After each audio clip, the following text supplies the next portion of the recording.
G'day camper! Today let's talk about these RV Storage Solutions drawers, the Easy Access Combo 2. Now before we go any further, just a quick reminder that no review on this channel will ever be sponsored by the product I'm reviewing. That being said, I did receive these drawers as contra payment, and that was for providing an install video on my old YouTube channel and for providing them with a year's worth of photos and video for their own social media. With that out the way, let's get back to the review. So who is it for? Well, these drawers I'd say are pretty much just for people into vehicle-based camping. If you tow a camper trailer or a caravan, they're probably a bit over the top. Yep, these are for anybody, solo campers, camping duos or family campers who need serious vehicle storage.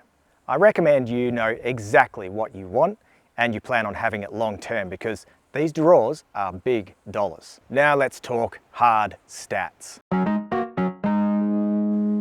The measurements for these drawers: 1 metre back to front, 1020 millimetres wide and 640 millimetres high. Weight, I honestly couldn't tell you. And I suppose because every setup is completely customizable, it's pretty hard to say. I can tell you that on their website, RVSS says in a 200 series Land Cruiser setup, you'll save about 31 kilos if you choose premium alloy over their premium steel option. And this is the premium alloy drawer system. These drawers are fully ADR compliant, which means they're safe for a child seat. The aluminium version is rated to 150 kilos of load. If you get the steel version, that is rated to 250 kilos of load.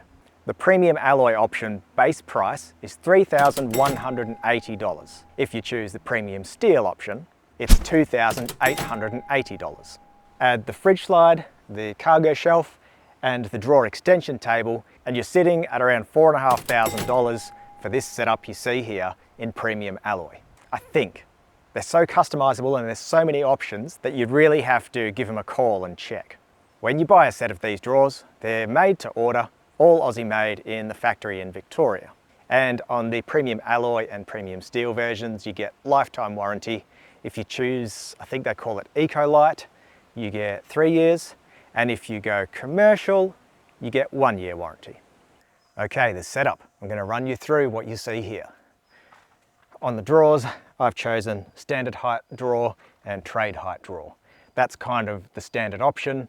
You can opt for 2 standard height drawers if you want to, but then you can't have this cargo shelf across the top, and that looked really handy to me.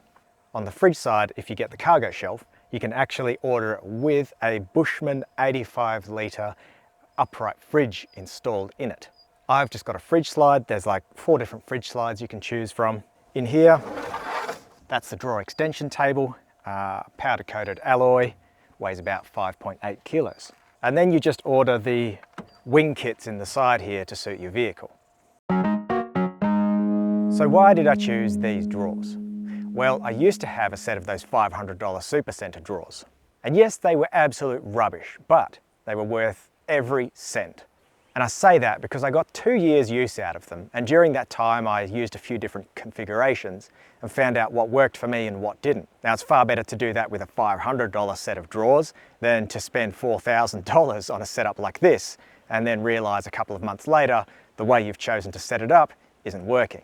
Now I've owned these for 3.5 years and I've got a pretty good idea of what works and what doesn't. So I'm going to grab the GoPro and I'll take you for a walk around. So my big heavy angle usually lives here, but at the moment I've got a very lightweight plastic XTM 35 litre fridge freezer on the slide. 4 years old, even with my hefty angle usually sitting on it. Never mind the fridge sliding around. That does not go anywhere. It's also, yeah, it clicks nice solid thunk. It's also got this travel lock, which I actually never really use. So that just means that your fridge really cannot ever come out, but I have never had a problem with that moving. Down the side here, I keep a 5 litre water jug. There's my small stove, frying pan in that bag. That's the fire pit. Just a pillow to stop the fire pit banging against the window. Solar panel usually lives here. Over in the other wing, in this bag here is snatch strap stuff. This bag back here, that one's got winch stuff, and then behind that is tool bags and all sorts of stuff. Underneath this side floor and this side floor, I keep tools. A jack, tube of grease, tyre repair kit, jack handles, that sort of thing, spare bearings. Bottom drawer, that's kitchen and pantry. This drawer also has a lock on it, which is really handy. You can't quite see it, but you just lift up. And the top drawer, I guess you could call that my utility drawer.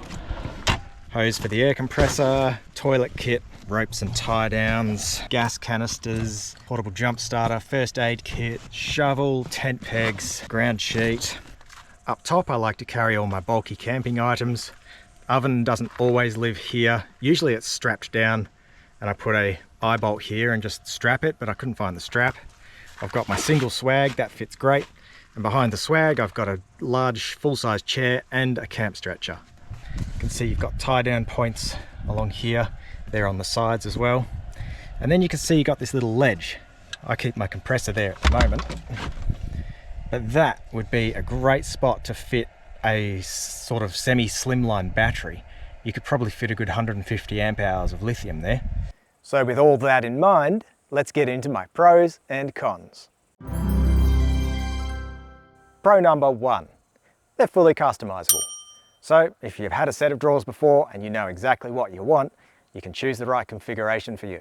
Pro number two, they're ADR compliant, which means they've been crash tested and they're fully legal. Pro number three, drawers are heavy.